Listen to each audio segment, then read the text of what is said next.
I call this meeting to order. Oops, that's the wrong thing. So welcome to meeting number 68 of the House of Commons Standing Committee on Public Safety and National Security. We will start by acknowledging that we are meeting on the traditional unceded territory of the Algonquin people. Today's meeting is taking place in a hybrid format pursuant to the House Order of June 23rd, 2022, and therefore members are attending in person in the room and remotely using the Zoom application. Pursuant to the order of reference of Friday, November 25th, 2022, the committee starts consideration of Bill C-20, an act establishing the Public Complaints and Review Commission and amending certain acts and statutory instruments. With us today, appearing, we have the Honorable Marco Mendicino, Minister of Public Safety. Appearing with the Minister, we have from the Department of Public Safety and Emergency Preparedness, Randall Coops, Director General, International Border Policy, Martin Lukes, Manager, Julie Thompson, Director General, Policing Policy. Please note that the Minister will be with us for the first hour. And the remaining officials from Public Safety and additional ones from the RCMP and the Canadian Border Services Agency will answer questions from members for the second hour. So welcome, everyone. I now invite Minister Mendicino to make an opening statement. You have 10 minutes, sir. Thank you very much, Mr. Chair. Colleagues, I am pleased to appear before the committee on Bill C-20, an act establishing the Public Complaints and Review Commission. Robust, independent review of our law enforcement agencies is essential to public trust and transparency. To make sure that all Canadians receive the equal, safe, and fair treatment from those agencies designed to protect us. In recent years, we have become acutely aware of anti-Black and Indigenous racism in policing and our justice system. In fact, this is a phenomenon that has been going on for some time. We know that racialized and Indigenous Canadians are vastly overrepresented in prisons, interact more frequently with law enforcement, and are disproportionately subjected to bias and even profiling. This is in addition to a culture of turning a blind eye to harassment, intimidation, and other unacceptable behavior from our institutions in the law enforcement sector. As representatives of our constituents and a voice for all Canadians, we have a duty to address these legacies, and that is precisely why we have tabled Bill C-20. This legislation would establish the Public Complaints and Review Commission, or as I will refer to it, the PCRC, as the new independent civilian review body for both the Royal Canadian Mounted Police and the Canada Border Services Agency. Notably, this would establish the first independent review for the Canada Border Services Agency. La Commission continuerait à remplir. The PCRC would continue to fulfill the existing Civilian Review and Complaints Commission's complaints and review the mandate for the RCMP with increased accountability tools at its disposal. Would review and investigate any flagged non-national security RCMP activity and reporting its findings and recommendations to the RCMP Commissioner and to the Minister of Public Safety in this office. RCMP provides policing services to over 150 municipalities and 600 First Nations across the country who interact with a broad cross-section of Canadian society, making this oversight a necessary check. For the CBSA, there is currently no independent mechanism external to that organization to review public complaints, only an internal process. They are the only enforcement agency in the public safety portfolio without any external independent review. The CBSA interacts with almost 100 million travelers in an average year and processes over 20 million commercial shipment and over 60 million courier shipments per year. Oversight and review is long overdue for this organization. C-20 would close that long-standing gap. Through the PCRC, complainants would now have access to an external body that could independently initiate, review, and investigate CBSA conduct. Je reconnais que certains I recognize that some people may be reluctant to submit a complaint or to initiate this type of complaint, and this is why a third party can actually initiate a complaint if there is explicit consent. RC chairperson would also conduct a review of problematic conduct.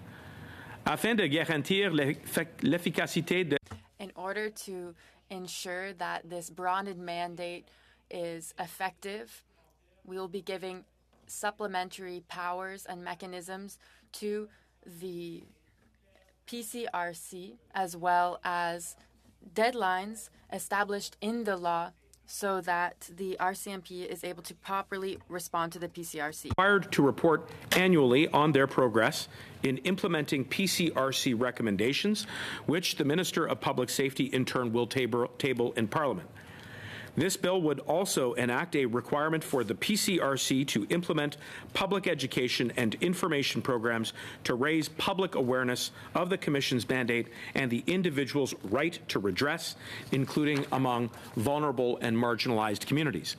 The PCRC would have a new authority to recommend that the RCMP Commissioner and the President of the CBSA initiate disciplinary proceedings or impose measures.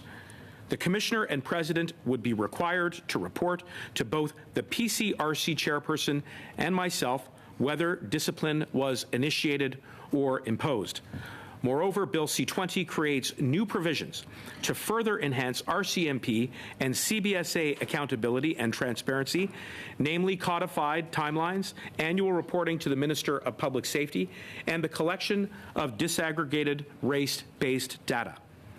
Race-based data collection is uniquely critical to identify trends and to address the entrenched systemic racism within our institutions, as I mentioned earlier. C-20 comes at a critical juncture in Canadian policing in the immediate aftermath of the Nova Scotia Mass Casualty Commission's final report. C-20 responds to the Mass Casualty Commission's findings by creating more transparent reporting for federal law enforcement agencies. Il reste encore beaucoup à faire. There is still a lot of work to do to respond to the Commission's final report. But we have shown our commitment to create change. The PCRC, this bill would create a statutory framework in the CBSA Act to govern how it responds to serious incidents, which are currently internally governed. Under this framework, the CBSA would be obligated to conduct reviews into serious incidents, to notify both the PCRC and the police of jurisdiction, and to provide the PCRC with any associated reports and information. Les Canadiennes nous ont clairement. Canadians have shown us very clearly that we need to respond quickly to these issues.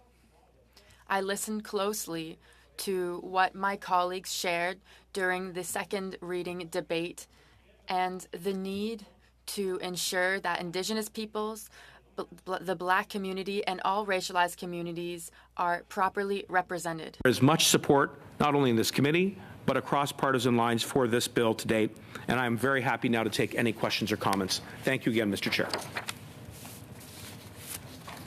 Thank you, Minister. We'll start our first round of questions with Mr. Motz. Mr. Motz, please go ahead, 6 minutes. Thank you very much, and thank you very much for being here, Minister. This Liberal government and their commissions kind of have a poor history with Canadians on their turnaround times. And, you know, I think this commission brings up some parallels for me to immigration process and the ridiculous delays, which you're familiar with as a former minister there who actually created some of that mess with at the IRCC. So with that in mind, what specific and concrete steps will be taken to ensure that there is timely handling of complaints? It's easy to talk about it, but actually, how is that going to possibly occur? Mr. Motz, I want to thank you for underlining the importance of having a transparent and efficient process. Under the current model that we have, which is the CCRC, we have made significant progress. The RCMP has made significant progress in reducing timelines and delays in the wake of some court decisions, as you know. What I can tell you is that this new commission, the PCRC, will place an emphasis on providing a robust, transparent review so that individuals who have concerns around the level of service or conduct exhibited by the RCMP and, for the first time, Mr. Motz, the CBSA, so that we can be sure that they are being treated in a way that is consistent not only with dignity and respect and the Charter, but that there can be transparency and accountability about that, and the PCRC will help to achieve that. Thank you, Minister. We've been down this road before on this particular concept. We hope we get it right this time. There's some merit to this. And I noticed that the Act provides the PCRC with some additional authority, specifically that initiating complaints and investigation into RCMP conduct when it's in the public interest to do so. Can you help us understand what that means? Like, isn't it all going to be in the public interest? And why do you emphasize that they'll only conduct those when it's in the public interest to do so? Because I would think if a member of the public has a complaint, it would be in the public interest.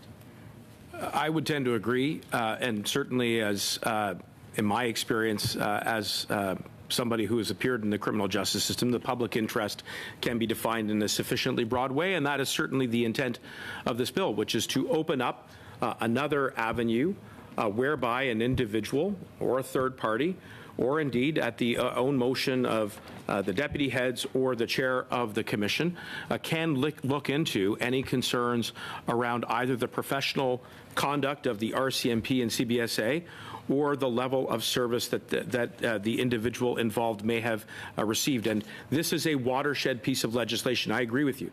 We've seen this type of bill before. My commitment is to work with you and to work with all parliamentarians to see this version passed into law as quickly as possible. Well, thank you, Minister. I mean, I have a background in professional standards in law enforcement, and part of the function that we had in municipal police services was to ensure that complaints were dealt with at all levels appropriately in a timely manner, and that complainants are always kept abreast of what was going on.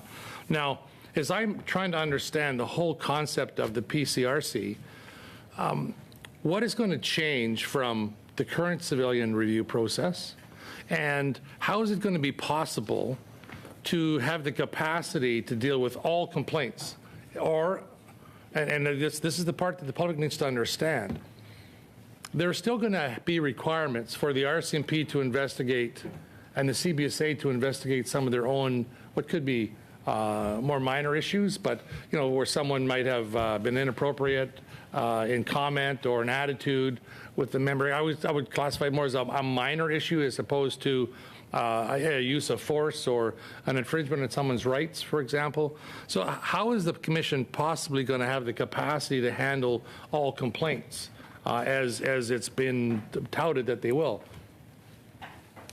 You've asked two questions. I'll take the last part first and just say that we are committed to investing in this commission to a degree that is required to meet the standards that you have identified. And trust me when I tell you, I know that the RCMP and the CBSA are committed to same. But more importantly, this standalone legislation will represent a marked departure in a number of ways that will contribute to an enhanced, independent external review of both the RCMP and, again, for the first time, the CBSA, by creating more transparency around timelines and turnarounds for the processing of complaints, by granting the Commission, the PCRC, the power to recommend that discipline proceedings be initiated, and that furthermore, that sanctions or disciplinary measures be imposed, and where that is not the case, the deputies' heads will be responsible for providing a report on that.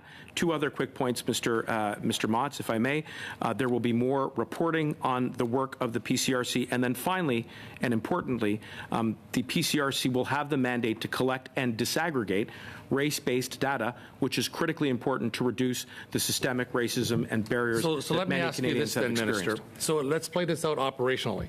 So you get dealt with either by CBSA or RCMP. It's the same commission. 30 seconds. PCRC is going to be investigating this. How do you play that out operationally? So how does the PCRC get involved in a complaint that happens at the operational level? Will it be the same process that exists now, and the PCRC just provides oversight to that process and holds them accountable? Or will it be the PCRC is going to be the one who's going to begin that investigation?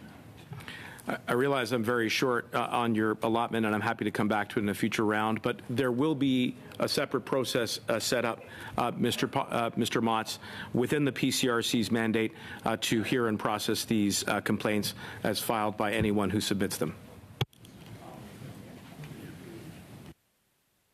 Thank you, Minister. We go now to Mr. Nur Mohammed, please. 6 minutes.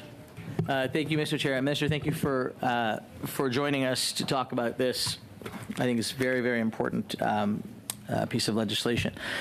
This is something that personally I'm very interested in and keen for us to move past the finish line. I think back to my time as a public servant in 2003, 4, 2, 3, 4, 5, 6, when Mr. Copes and I worked together. And there were a lot of conversations when we were talking about the Anti-Terrorism Act review. One of the bodies that was created at that time was the Cross-Cultural Roundtable on Security.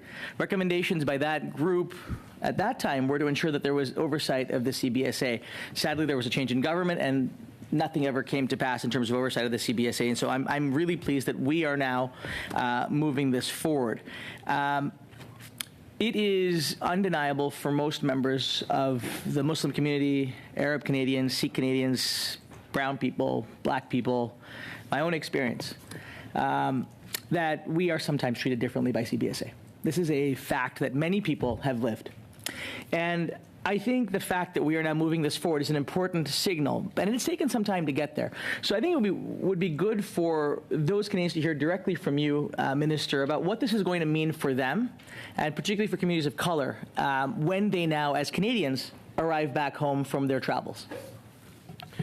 I want to thank you, Mr. Nur Mohammed, through the chair, to you for your advocacy and for your leadership. I have the privilege of working with many communities, many diaspora communities who have expressed the same concern in their interactions with various institutions within public safety. And this legislation is one step among many in which our government is taking to address racism in all of its forms, be it systemic, direct, subconscious, by enhancing transparency and accountability of the way in which the members of these two organizations interact with Canadians. I will say that by setting out not only a mechanism by which people can submit complaints, by creating an opportunity as well so that serious systemic incidents or issues can be studied thoroughly, and by, equally importantly, giving the PCRC the mandate to collect and disaggregate race-based data, we can not only identify where those issues linger, but whether or not we are making progress. And the way that we can, I think, move in the right direction is by using that data to inform training, to make sure that everyone is conscious and aware of the fact that we continue to confront challenges around systemic racism, and by reducing those barriers so that everyone is treated equally and fairly and with dignity and respect. Thank you. I just wanted to touch on the last point that you made around training. I mean, one of the things that's really important is to make sure that folks that are in law enforcement that are working their hardest to protect Canadians are given the feedback, the tools, the training that is required to ensure that they can be successful in undertaking their work in a way that is respectful of all Canadians. Can you speak a little bit to how the PCRC will be able to provide the type of feedback or the type of guidance that will be required for the two organizations to take on board to make sure that they are doing the work that they need to be doing? Very good question, Mr. Chair, and there are a number of ways in which the PCRC can contribute to this work. One is by recommending disciplinary proceedings where appropriate and even sanctions where appropriate, by initiating its own study where there may be serious systemic issues around certain phenomenon, including around racism, equally by placing an obligation on the PCRC to provide more reporting so that there can be a national discourse about how it is that our law enforcement institutions in the RCMP and the CBSA are making progress on this. Those are three concrete examples which I think allow there to be more transparency and accountability. Thank you, Mr. Chair. Mr. Chair, how much time do I have left? And a half. Perfect. One of the things that I think has been important over the course of discussion around on looking at oversight is the ability, with the support of individuals that may have been aggrieved, for organizations or others to file complaints on their behalf. I think that's an important step for us to ensure is included. Can you confirm that if somebody were to give their consent, that others could file a complaint on their behalf? I can, and I think this is important, Mr. Chair, to you, Mr. Nur Mohammed, because experience tells us that the way in which there have been barriers placed in the past does at times dissuade individuals from coming forward. And so as a way of providing another option, we do allow third parties, again with the consent, to advance complaints which may have been caused by the way the RCMP or the CBSA are treating Canadians, so that we can unearth where the issues are and then make the appropriate recommendations back to the respective organizations. What I will say on a positive note is that having worked now with two commissioners, as well as two presidents of the CBSA, that there is a dedication and a commitment on the part of both organizations to make the kinds of reforms that are necessary so that Canadians can be treated in a way that is with respect and free and clear from any racism. Thank you, Mr. Nur Mohammed. On y va maintenant, Madame Michaud. We'll now go to Ms. Michaud. Go ahead, you have 6 minutes. Thank you, Mr. Chair. Thank you, Minister, for being here with us. We're always very happy to welcome you here at the committee, and thanks to your colleagues for being here as well. C20 was tabled in the past, such as C98, and so there were two previous bills that died on the order paper because they weren't a priority for your government.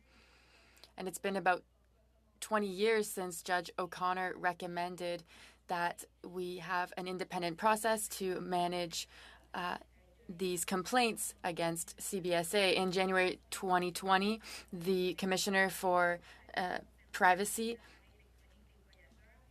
also raised issues and said that it was important that we have an independent commission to deal with these complaints. So we have a lot of proof showing us that we need an independent entity to deal with this. Why has your government not made this a priority? Mr. Chair, my colleague, Ms. Michaud, is right in many ways. It is true that there is a history that precedes this bill being tabled. As a minister, in my position, I'm very much looking forward to working with all of you to pass this bill. Why is that? Well, as was mentioned,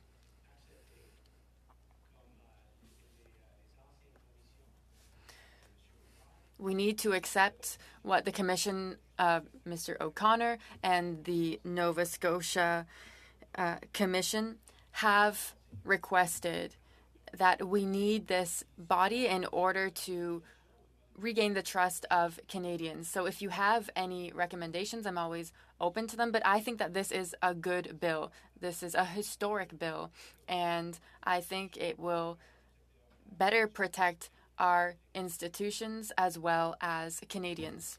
Thank you. You spoke of more transparency and Canadians' trust in our law enforcement institutions.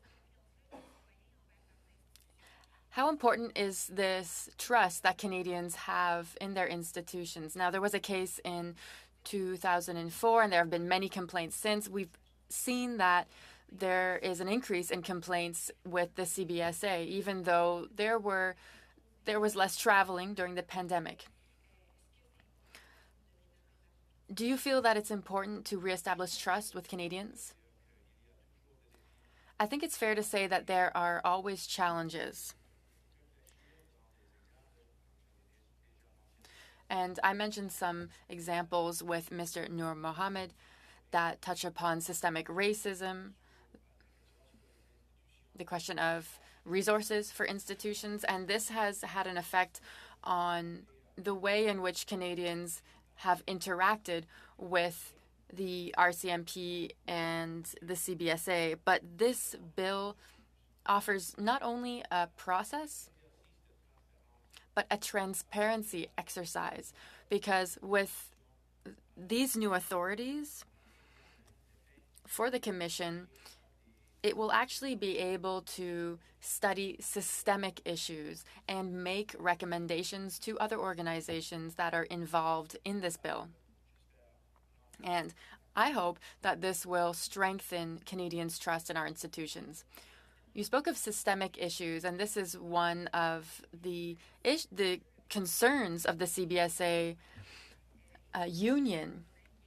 If we find that the problem is actually coming from a higher level, it shouldn't be just the individual agent that is reprimanded. It should be broader, because sometimes this is a systemic issue. So how will we deal with these systemic issues with this commission? What is it, only a specific agent that will face consequences? Do you have any more information on this? In my opinion, Mr. Chair,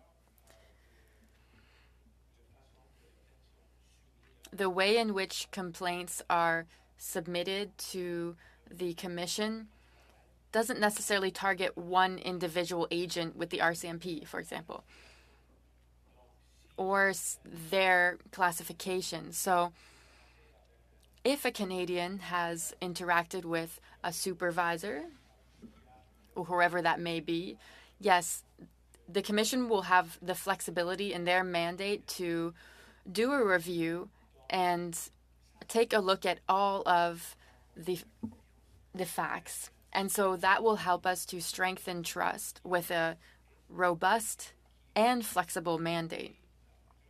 And this will allow us to take a look at systemic issues. So to fulfill this mandate, you mentioned of $112 million over 5 years. So this is $112 million for over 5 years and not each year. So that's about $20,000 per year.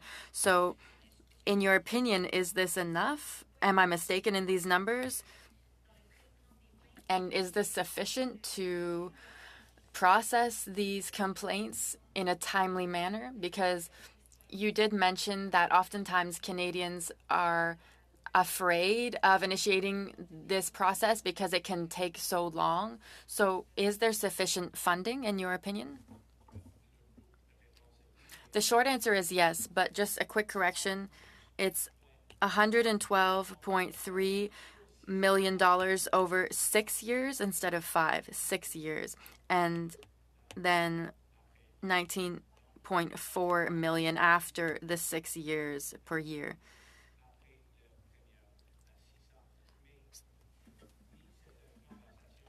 So this is a conversation that we are going to continue with the new commission, but in my opinion, the investment is there to establish this new commission and to serve Canadians. Thank you. We go now to Mr. Julian. Mr. Julian, please go ahead. 6 minutes. Merci beaucoup, Monsieur le Président. Thank you very much, Mr. Chair. Thank you to our minister for his presence here today. Very much appreciate you being here. Now, it's true that this is the third attempt at this bill. 2 bills failed. We do hope that it'll work this time because you said it very well yourself. This is a very important issue. Now, we have some problems here. When we look at the CBSA,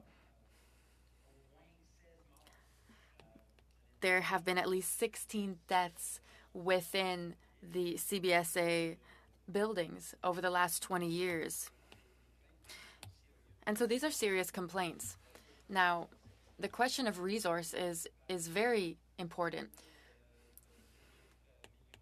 Spoke of about $19 million per year. If we have seen with CBSA 16 deaths over the last 20 years, serious complaints, on what basis have you evaluated the financing to ensure that these complaints are dealt with properly, particularly when we look at other government institutions where the complaint process is simply mired because there has not been sufficient resources put into place? So how did you evaluate on the basis of $19 million a year to ensure, on what basis on the number of complaints, on what basis have you evaluated that funding to ensure that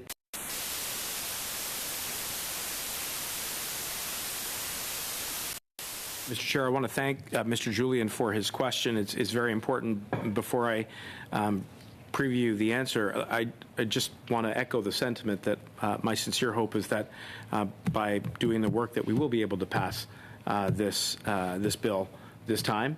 And I think with recent collaboration, that gives us a path forward on this legislation in Bill C-20.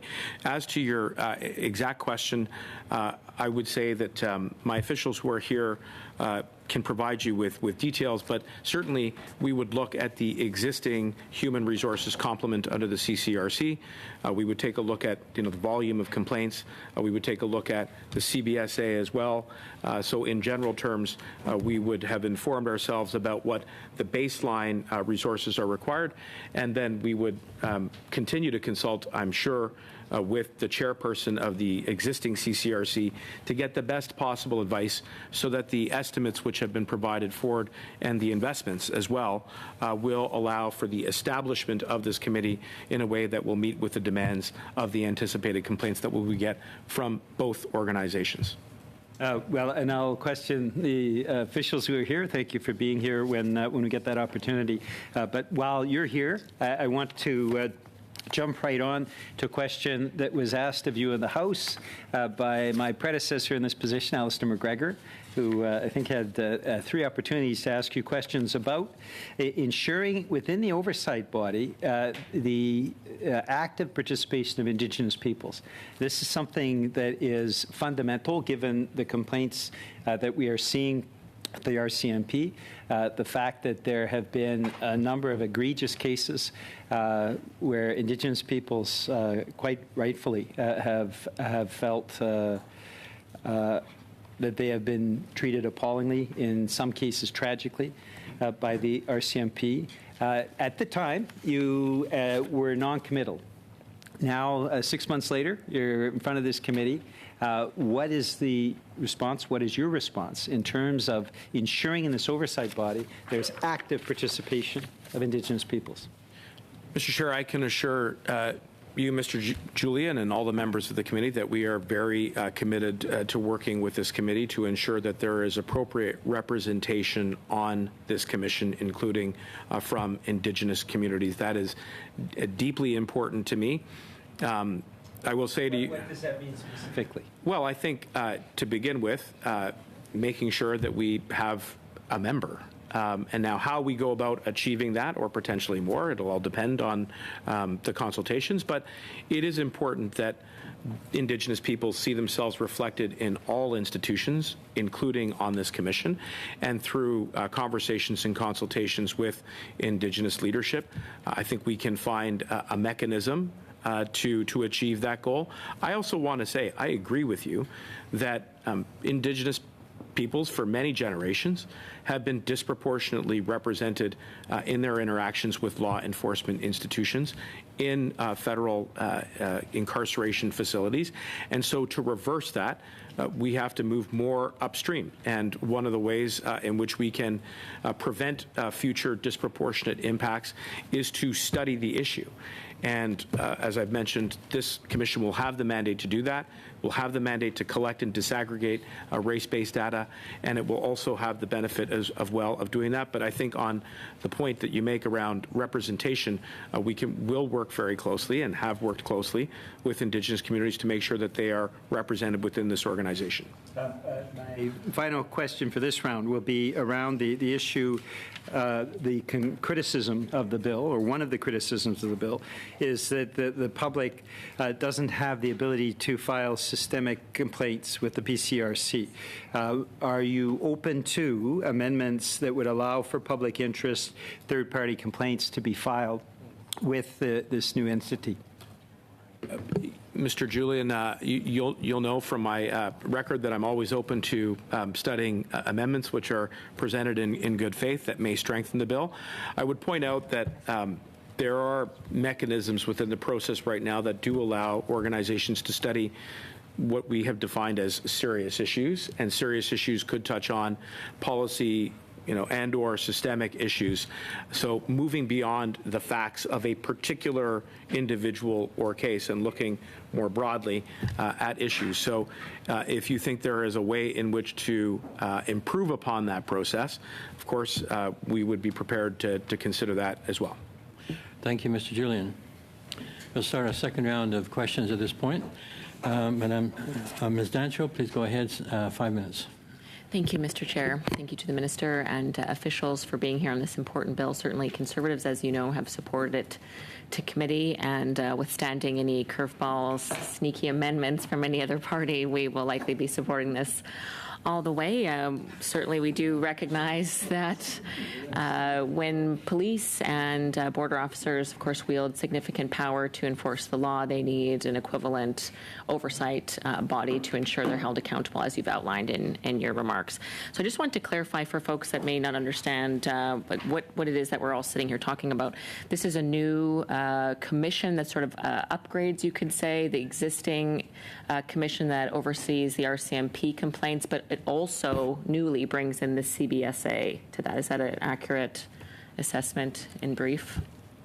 Yes. I mean, not just adding the CBSA, but adding authorities for both the RCMP and the CBSA. And if someone were to make complaints, and I have asked this question, but just to clarify, they can make it at their local RCMP detachment, they can make it at a local port of entry, or they can contact via online to this commission when it's established. Is that accurate? I think you're roughly correct, yes. Okay. I did want to ask as well, if you'll allow me, considering complaints and things like that to bad actors. There, of course, have been, we've seen in the news that there are more PRC police stations operating. I'm wondering how Canadians, where they would make complaints regarding those bad actors. You're referring to which, sorry, Ms. Dancho? PRC police stations. We found out there's two more, likely. Not the PCRC. No, you're the referring PRC, to the illegally operating Chinese ones. Yeah. Ms. Dancho, these so-called police stations do not have any legal status in Canada. We're here talking about the Canadian law enforcement institutions in the RCMP and the CBSA, Ms. Dancho. Right. That's what this legislation touches on. Would you like to take the opportunity to explain where people can make complaints about those? In regards to which now? Are you back to... If they're being harassed by those Chinese police stations, where could they make those complaints? Well, first, we're here to talk about Bill C-20, as you know, Ms. Dancho, but naturally, if there's any concerns around the activities of these so-called police stations, we trust our law enforcement institutions to investigate, as they have in the past, as the RCMP continues to do. They should call the RCMP. They can call any level of police who have the jurisdiction in which those activities are reportedly being conducted. Okay. Thank you very much. And again, I know it's not related to the bill, but I do think it's important. And I would like to see legislation come forward. I do believe that if you would bring forward the Foreign Agents Registry, that the RCMP would be further empowered to take action and crack down and make arrests of those illegally operating police stations. Is that your understanding as well? I wholeheartedly agree, Ms. Dancho. That's why I recently conducted and concluded a public consultation in which we've got a lot of good feedback, including online, and we hope to table something that will create this tool for the first time, a foreign agent registry, or what is the foreign influence registry regime. Thank you. Would we see that to before, further protect our institutions and our communities from foreign interference. before summer you'll be tabling? Or? We're working around the clock, Ms. Dancho. Sure. As soon as we Okay. table something, I will share it with you. Thank you. Thank you very much. We all wait with bated breath, Minister. I do have something regarding C20 specifically. I recently met with the National Police Federation, as I know you have multiple times likely. They sort of raised the concern to me that this does not make the commission fully independent from RCMP officers, that police themselves will continue to have to investigate their colleagues when complaints are made. Why was it not made more independent? They pointed out to me, and of course every province I believe has their own version, but one that folks have heard more often about is the Nova Scotia CERT when lethal force is used, or I believe even in some cases if a police officer discharges a firearm, sort of a provincial, completely independent investigating agency is launched to look into that, so you don't have police officers sort of investigating themselves. So why was that model not adopted for this? This is a time of change, so just wondering why that wasn't.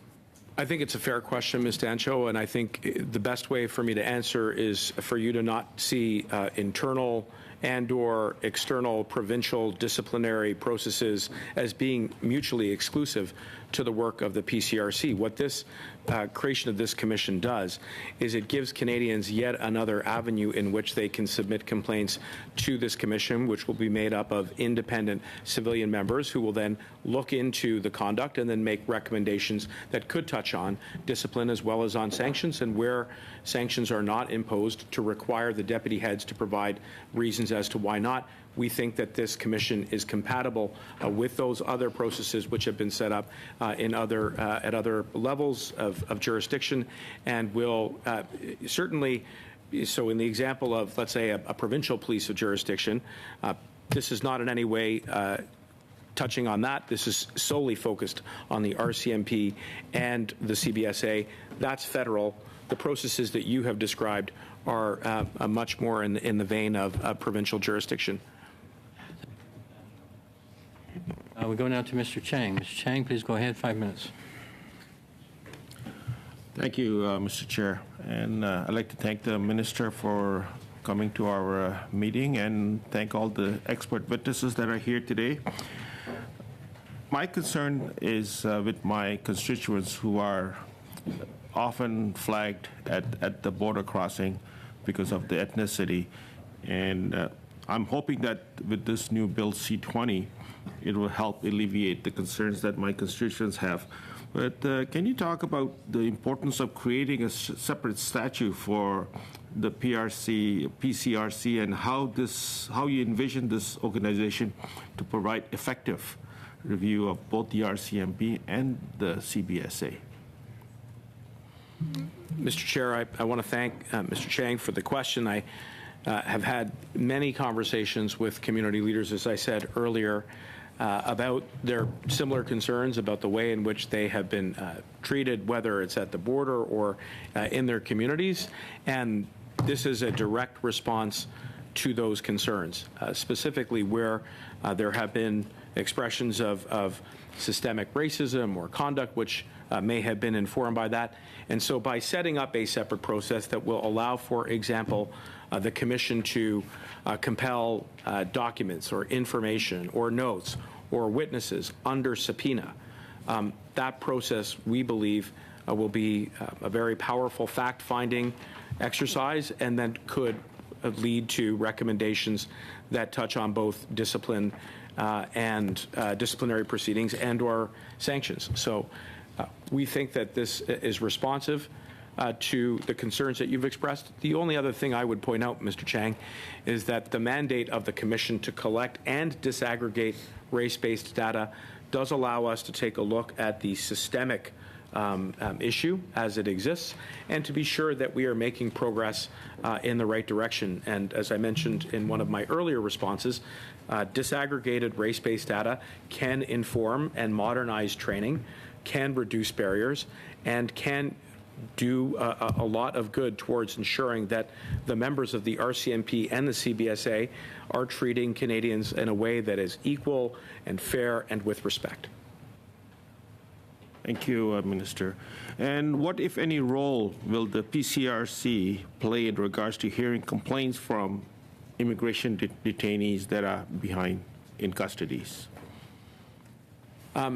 It's also a very important question, and anyone who interacts with the RCMP or the CBSA, regardless if they are in detention, is able to file a complaint.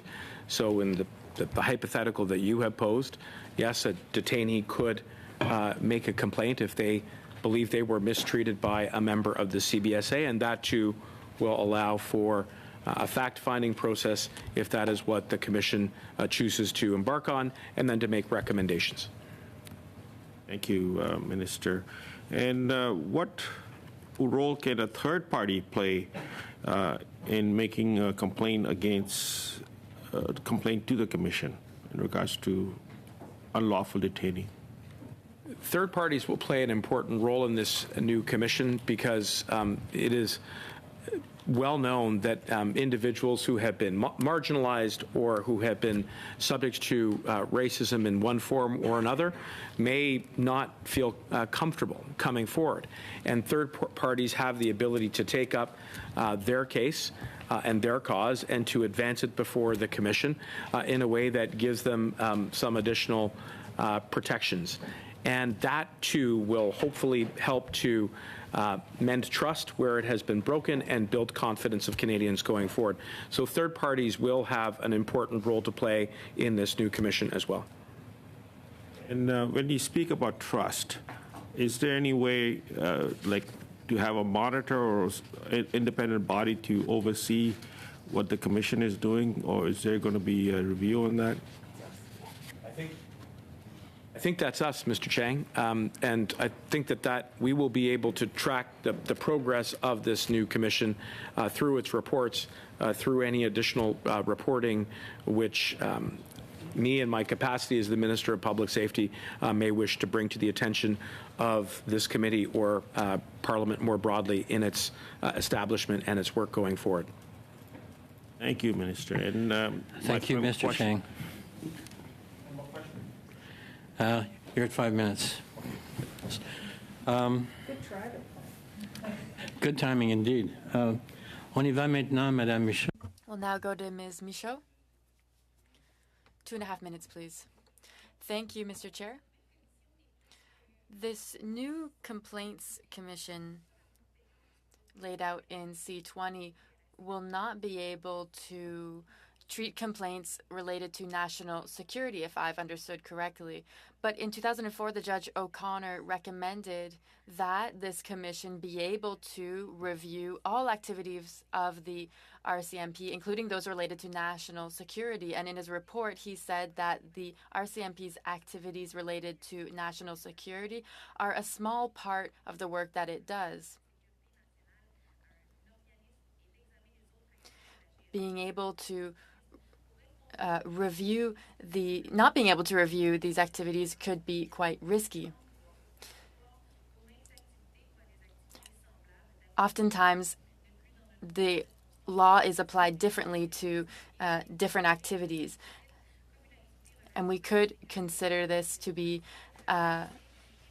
We could consider that national security issues to be similar to all other activities of the RCMP. So we can see that the Judge O'Connor shared some serious concerns. But like I said, Clause 52 states that the Commission is able to refuse to study a complaint if it is related to national security. Why is this the case in Bill C-20?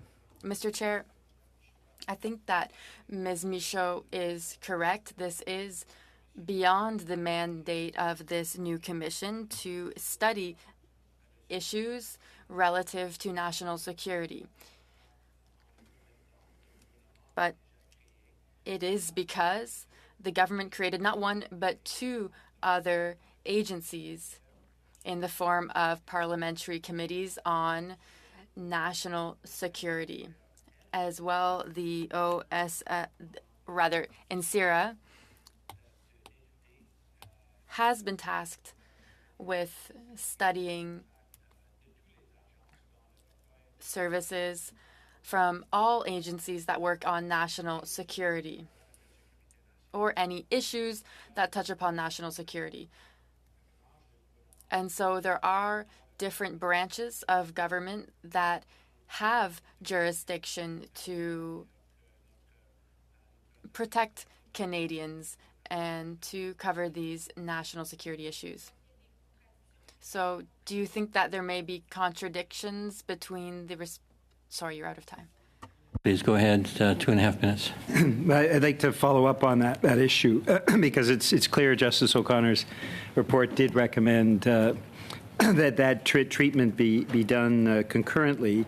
There are recommendations that have come into this committee in terms of how to ensure that there is a seamless response to concerns. One, that a definition of national security be added to the bill to ensure as well that the PCRC can make rules related to the process for referring national security-related complaints and reviews to NCIRA, that the bill as well be amended to require information regarding the number and nature of complaints and reviews that the PCRC has referred to NCIRA be included in the Commission's annual report, and that we also have a path back for the review agency to refer complaints back to the PCRC if it determines that they are not closely related to national security.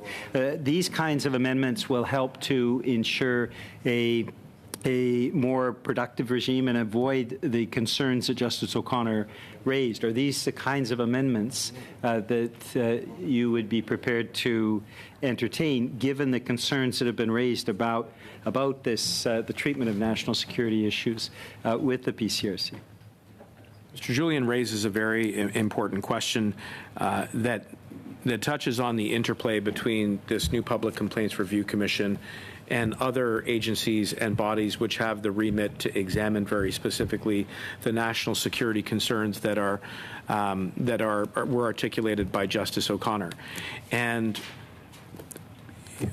as best as I can answer the question to you, Mr. Julian, it would be for the committee to think through how this new commission will work in lockstep with NCCOP and NCIRA to ensure that, let's say there may be a complaint where there may be a national security issue, that under the current draft of the bill would not be something that could be holus bolus looked at by the Commission, but that matter may be taken up by either NCCOP and NCIRA, and so that's where transparency and accountability could be achieved in response to Mr. Justice O'Connor's concerns and recommendations. So I think the way to look at this is really through a holistic approach, which is that the PCRC will be there to raise the bar of independent review and accountability as it pertains to both the RCMP and CBSA,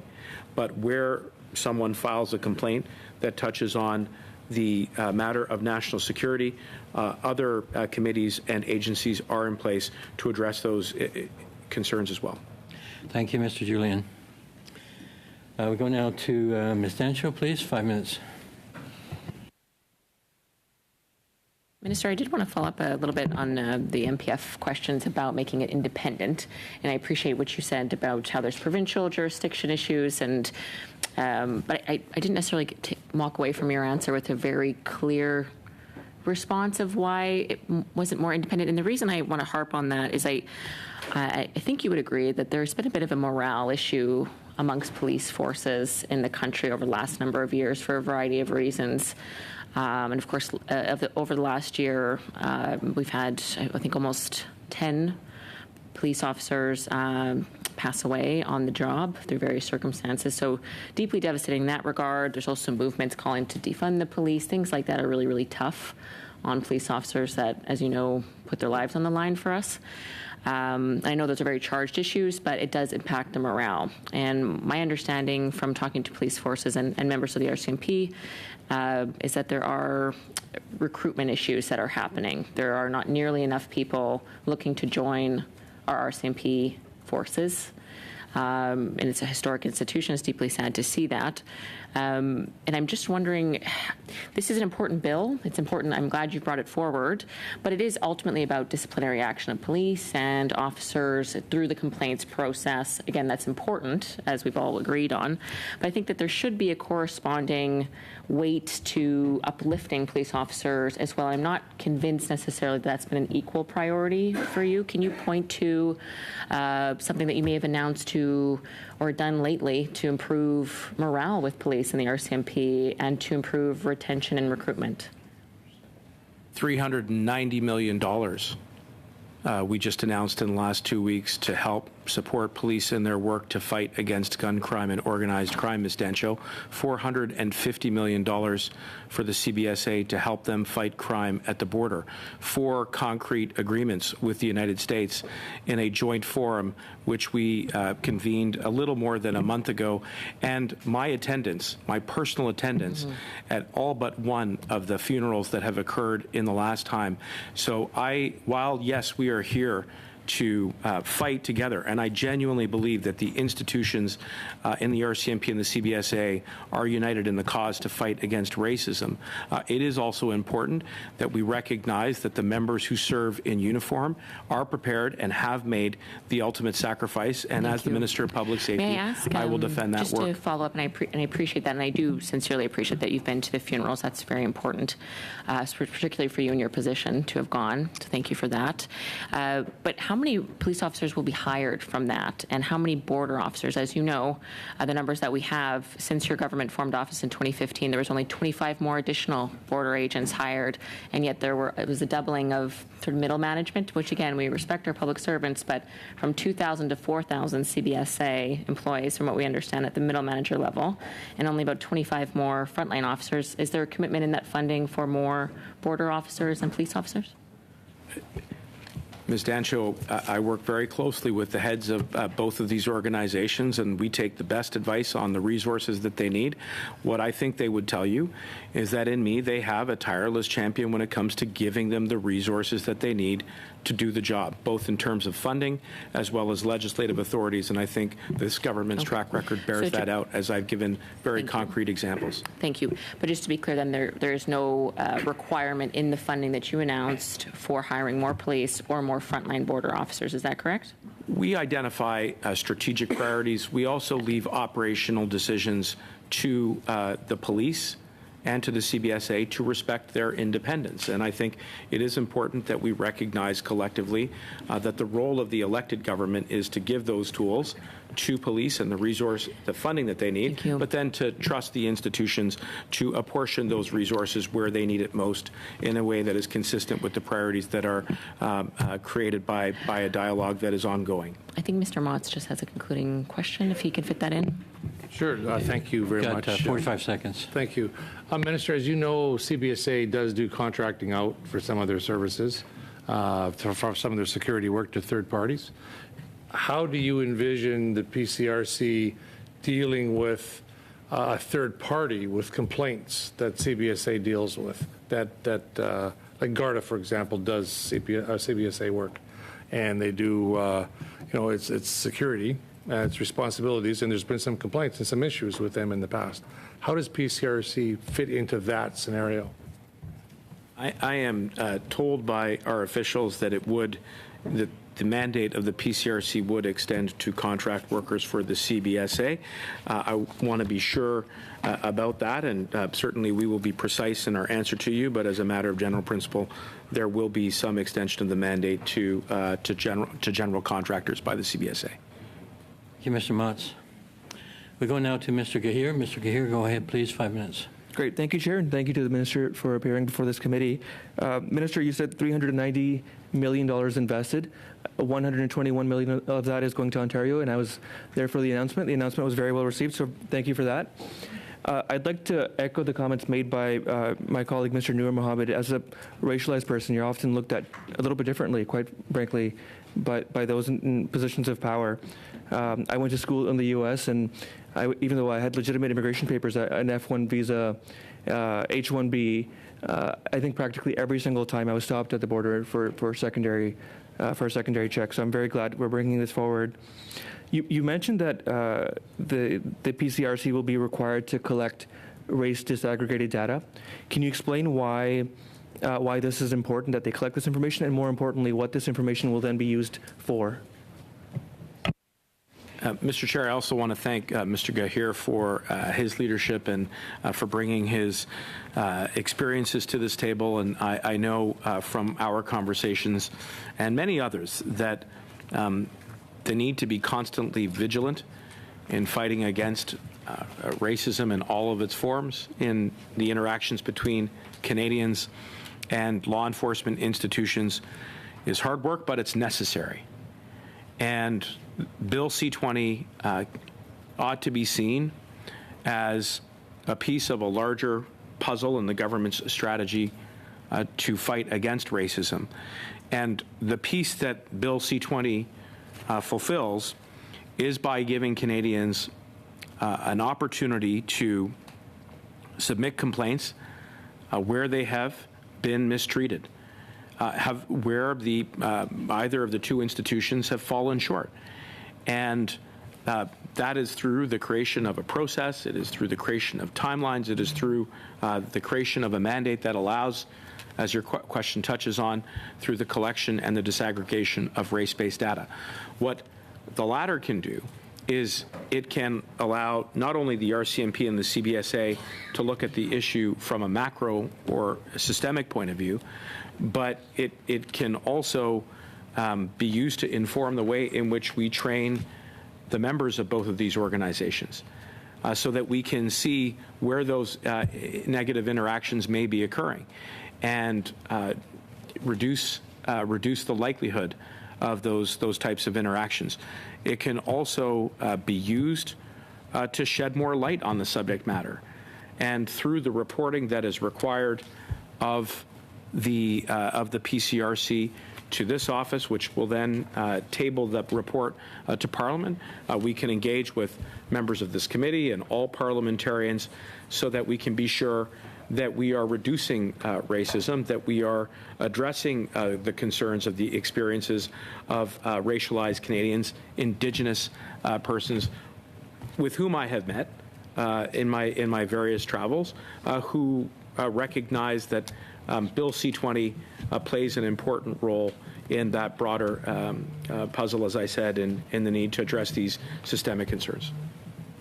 Great, thank you. So, and you touched on this a little bit. Can you elaborate a little bit for the need for CBSA review, and what are your expectations for the agency and how they'll comply with this? Well, in the case of the CBSA specifically, this bill will create a commission that will have the mandate for external independent review through standalone legislation. This is a first for the CBSA, as I pointed out in my introductory remarks.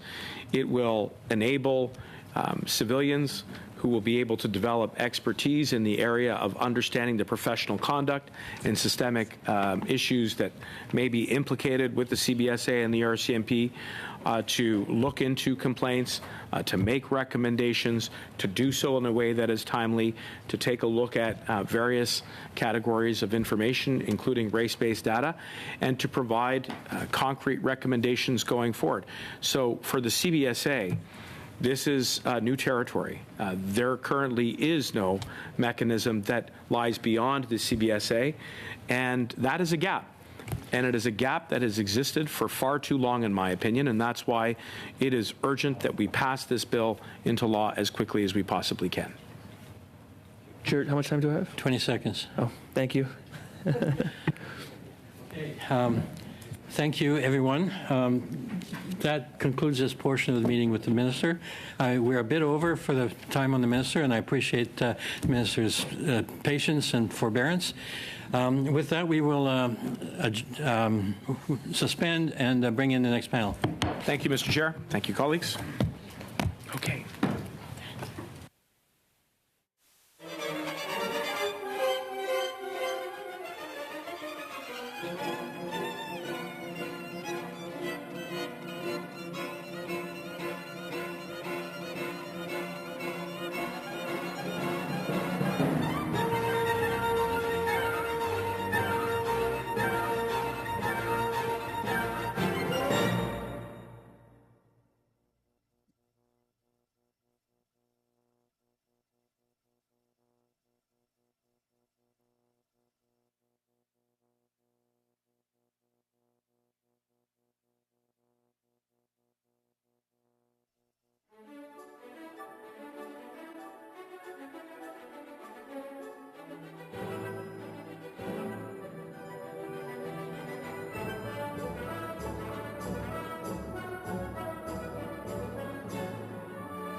Before we carry on with our officials, I want to point out that we need a little bit of an adjustment to our budget on C21.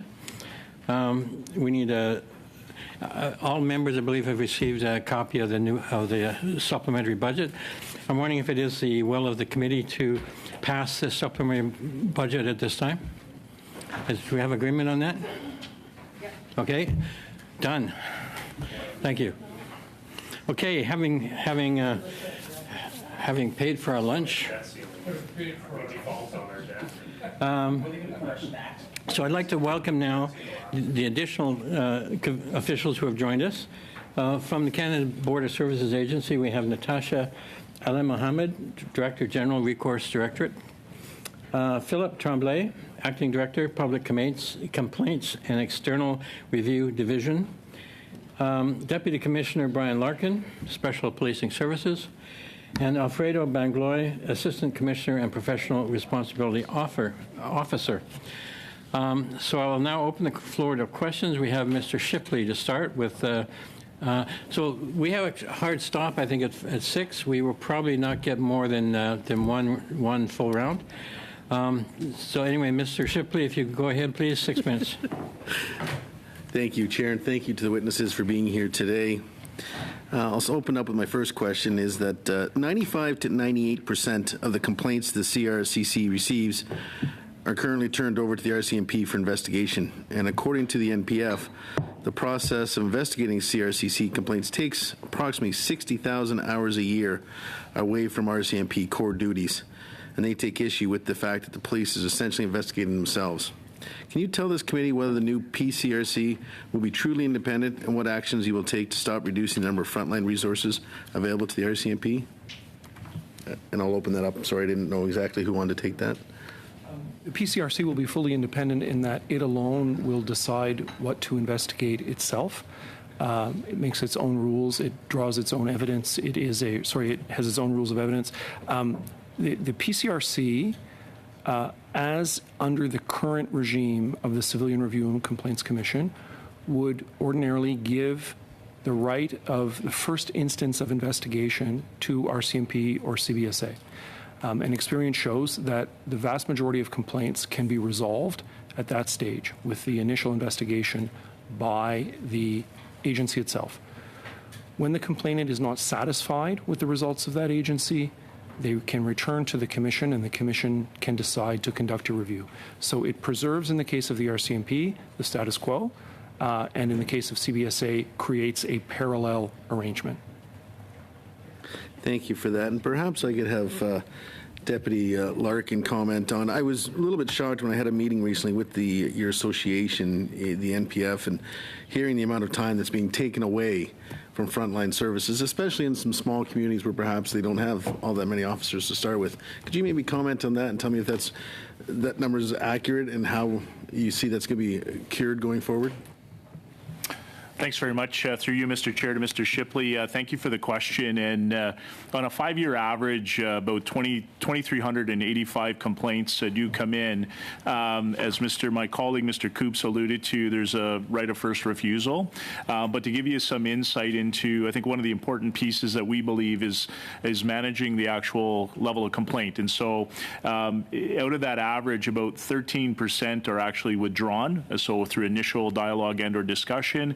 And through informal resolution, about 35% of those complaints are addressed. And from a larger perspective, so satisfying service levels, satisfying the individual's concern about the action of the RCMP member, we still believe that there's a uniqueness where if you can actually informally resolve the complaint and bring to a satisfaction level, then there's some good in that outcome. But we do recognize the impact on our level of service when we look at the demand on the level of RCMP across our country is significant and continues to grow based on our current challenges. But again, we are completing files in a relatively quick time, and my colleague, Assistant Commissioner Alfredo Banglo, may provide further information that would assist you in your inquiry.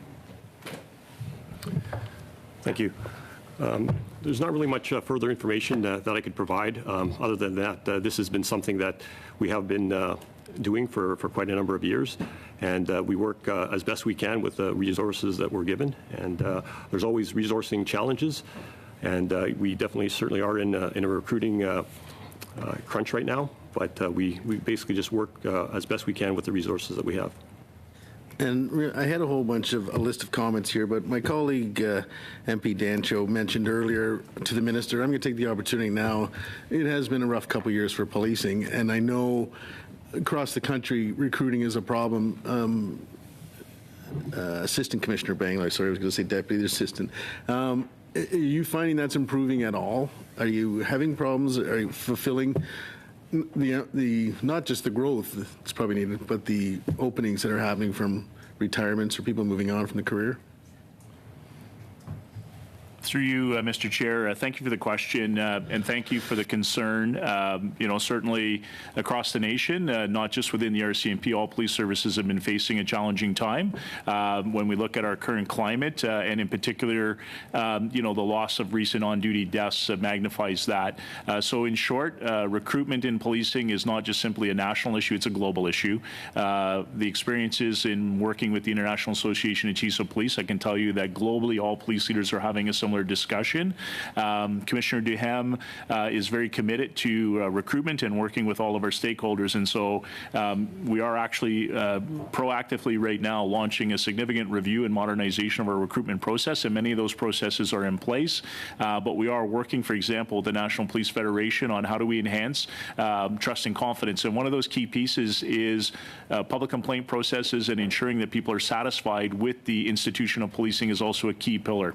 And so when we get these types of processes correct, we also build trust and confidence. And so we do believe that we're, seeing light at the end of the tunnel around recruitment. We do believe that there's opportunities to engage all Canadians. We've made changes to permanent residents. We've made changes to diversifying our workforce. And so we do see a number of strategies. We have seen a slow uptick on recruiting processes.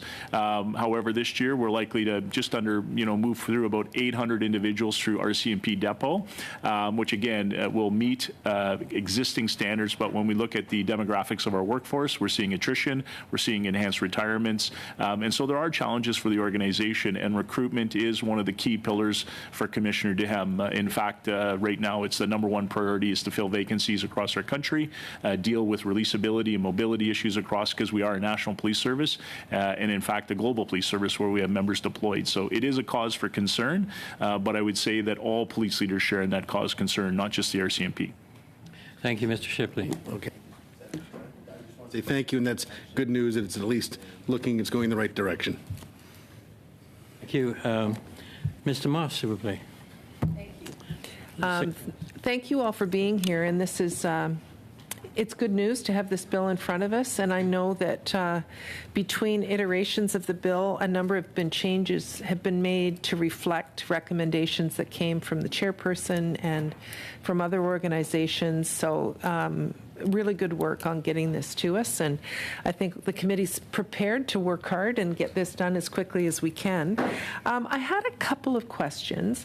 One is about time frames. So the RCMP Act has a 1-year limitation period for discipline.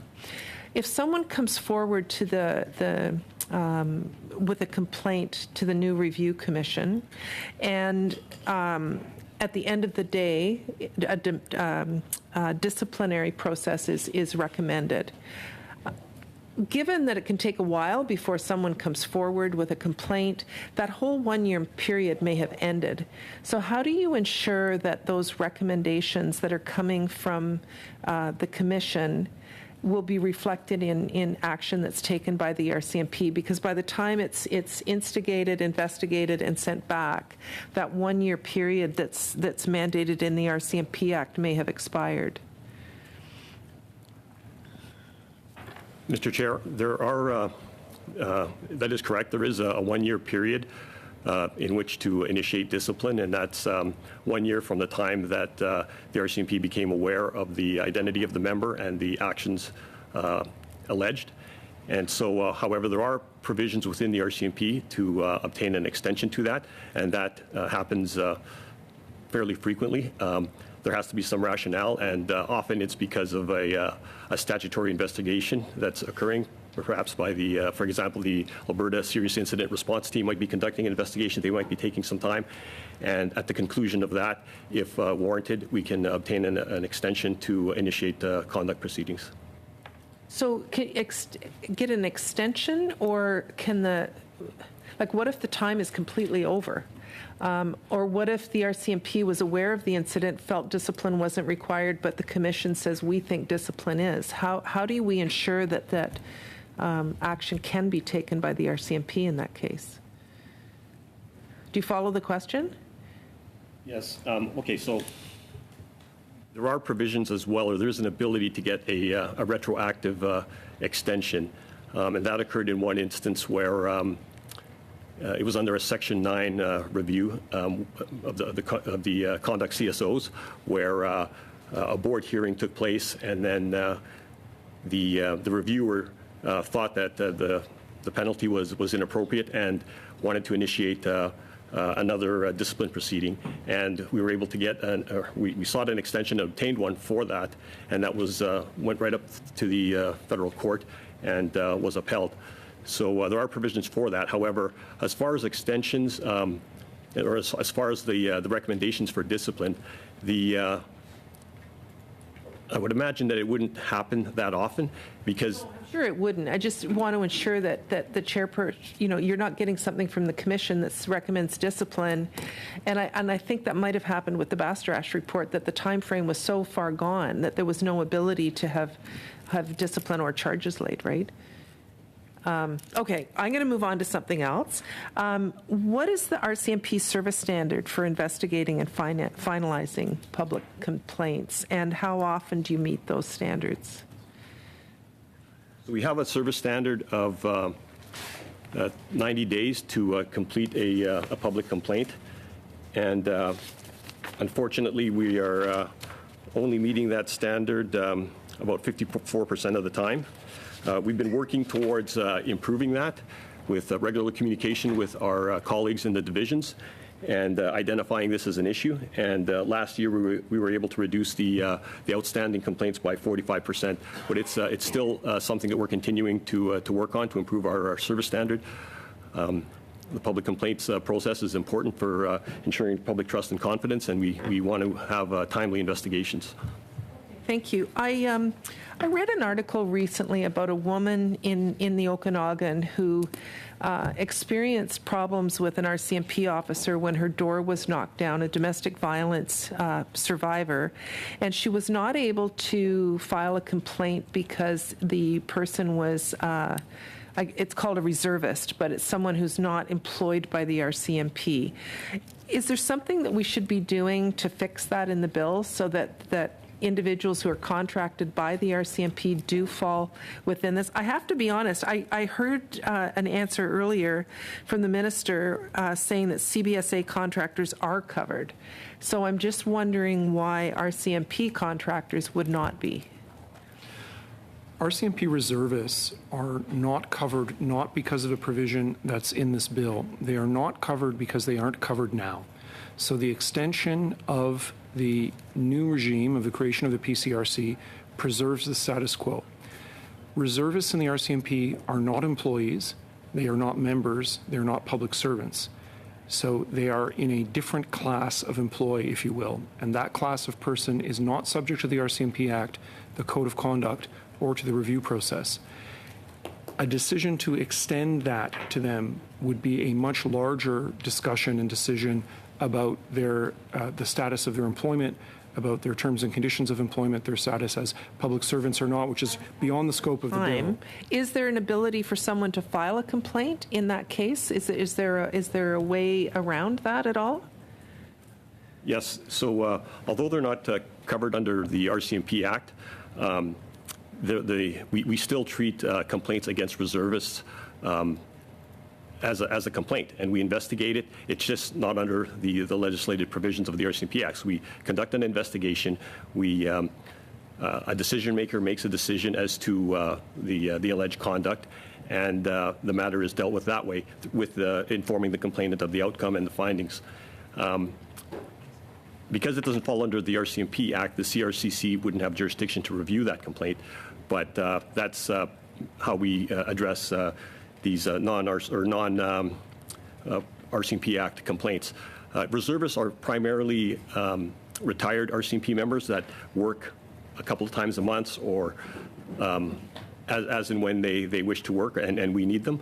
And so if there is an issue with a reservist, we just simply do not use them anymore or terminate their employment with us. Thank you, Mr. Moff. On y va maintenant, Madame Michaud. We'll now go to Ms. Michaud for 6 minutes, please. Thank you, Mr. Chair. Thank you to our colleagues for being here today. Very much appreciated. Earlier, the minister corrected me on the annual budget for public complaints. So I think it was 112.3 million over 6 years, which is about 18.7 per year, and after that, 19.6 million. Is that correct? The current Commission's budget this year, for this financial year, is $15.7 million. Their spending in the previous year was $10 million. So the 112.3 over 6 years is for the entire project. So the necessary resources for the Commission, as well as for implementing these activities in the agencies. So it's not only for the Commission, it's the entire amount to implement this bill. So you're speaking of the current Commission. Yes, the government is currently increasing the funding sent to the Commission. So why did they create a complaint commission that studies GRC complaints as well as CBSA complaints? Why not two separate ones? Is that a funding issue, and will this have an impact on processing complaints since there are two different agencies?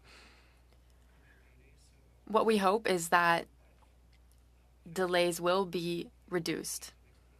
And this is because we are actually expanding the Commission's capacity. The reason why the government decided to create only one commission is to follow the model that exists for national security.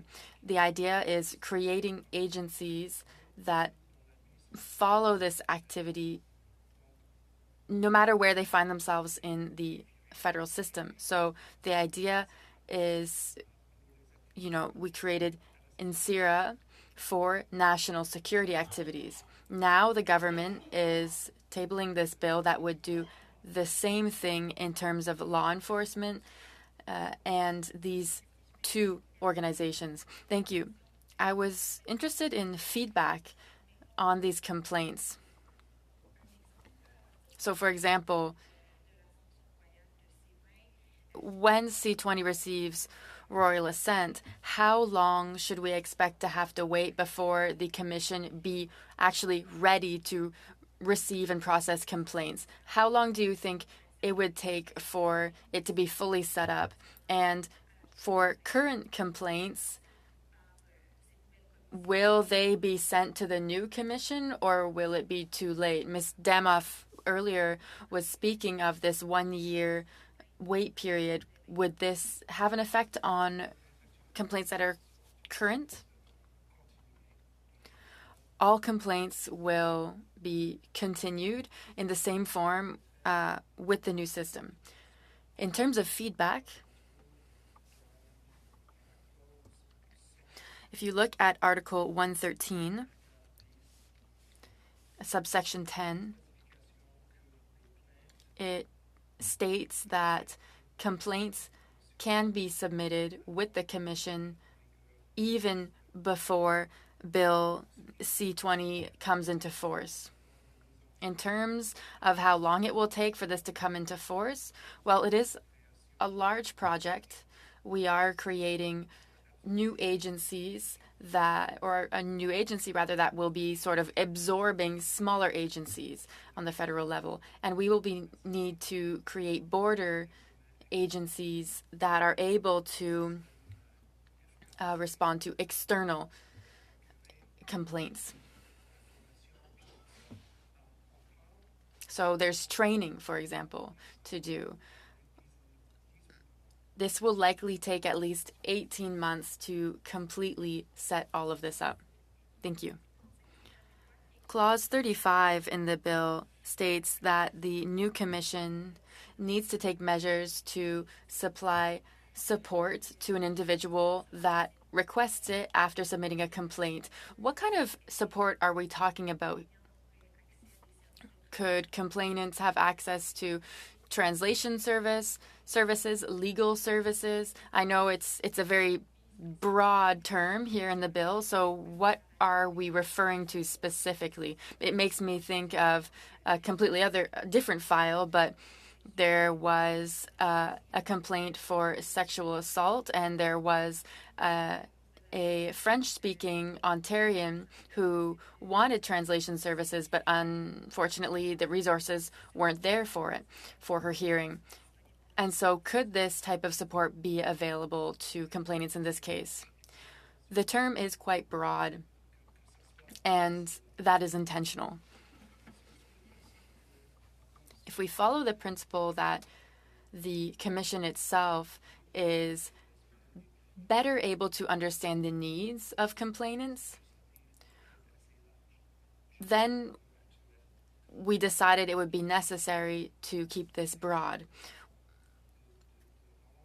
Now, there is much effort being made to make the process more accessible in minority communities, in a variety of linguistic communities, including languages that are not official languages. The Commission is doing a lot of work to make this process available to a broader range of people. Thank you. We go now to Mr. Julian. Mr. Julian, go ahead, please. 6 minutes. Merci beaucoup. Thank you very much. I have a lot of questions, so I'll start right away. On the question around reservists, I was interested in your response to Ms. Dama. So reservists at this point are not covered.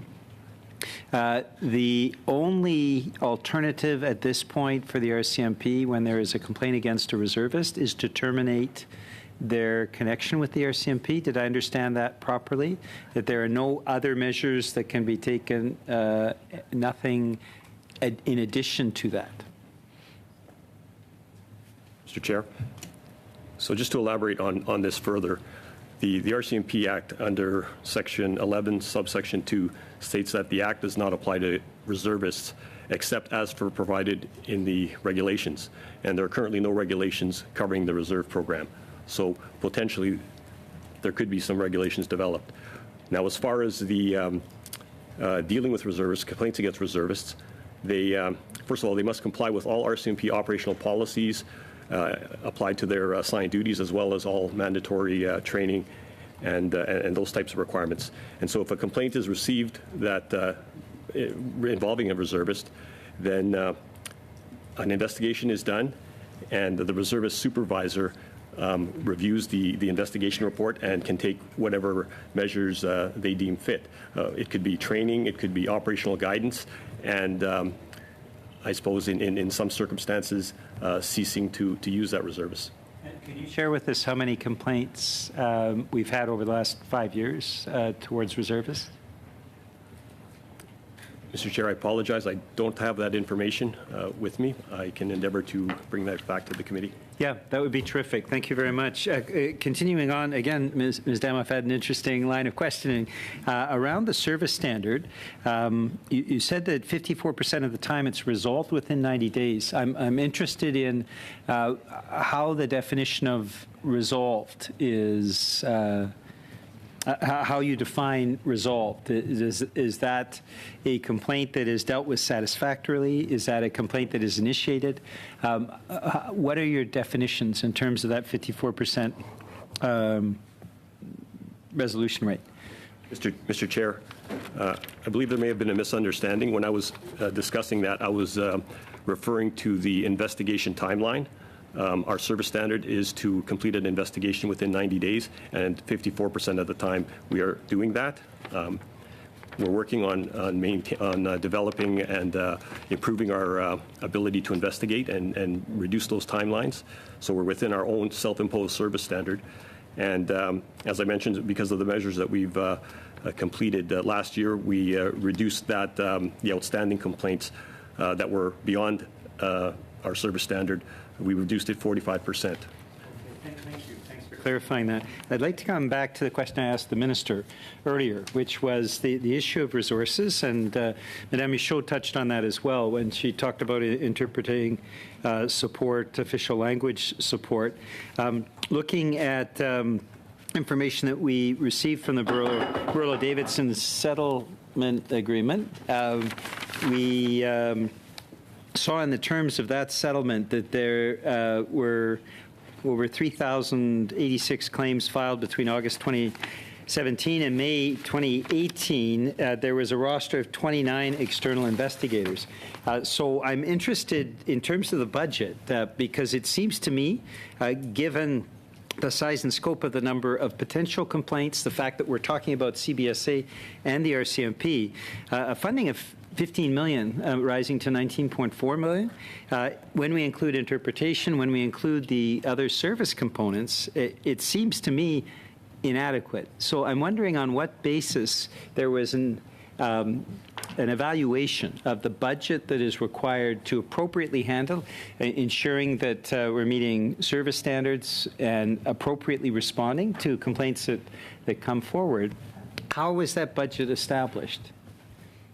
In developing the funding package that was sought for the legislative proposal, the department worked very closely with both of the agencies and with the commission about trying to predict what might be a likely workload or caseload that's brought to a commission.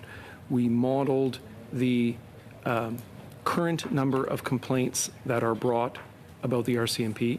We looked at the number. If you don't mind me interrupting, how many on an annual basis? It's about 4,000, 3,000 something? 2,500. 2,500. Yeah. Okay, thank you. Sorry to interrupt. And 3,000 to 4,000 complaints a year internally at CBSA. Those are pre-pandemic travel numbers. So we looked at what scaling up the commission to handle roughly that volume of complaints about CBSA might look like. And then in working with the central agencies of the Department of Finance and Treasury Board, began to establish what would the organization look like, what would its needs be. That went through the federal budget process, and the finance minister in the budget announced the global sum of $112.3 million over 6 years for the implementation of the project as a whole, of the bill as a whole. So the next step of how much of that money goes to the commission versus how much goes to the RCMP or CBSA comes through the estimates process, through the mains or supplementary estimates when the government seeks to appropriate the money for the new organization. There are other means available when necessary to top up the operating budget of the organization. The government has in the past made funds available to the CRCC when it has required funds, for example, through the program integrity exercise. So just a final, very brief question. Thank you, Mr. Chair. You're being very patient. So it's based on an evaluation of somewhere between 5,500 and 6,000 complaints annually. Roughly, yes. Thank you. Thank you, Mr. Julian. That wraps up our round one. We have a hard stop at 6. I'm wondering if it's the will of the committee to adjourn at this point or have a quick snap around of 1 minute per party. No? So is it the will of the committee to adjourn? Therefore, thank you to all our witnesses and for putting up with us. I'm sure we're going to see you down the road when we get to clause by clause. So I appreciate your time and your testimony today. So we are now adjourned.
you.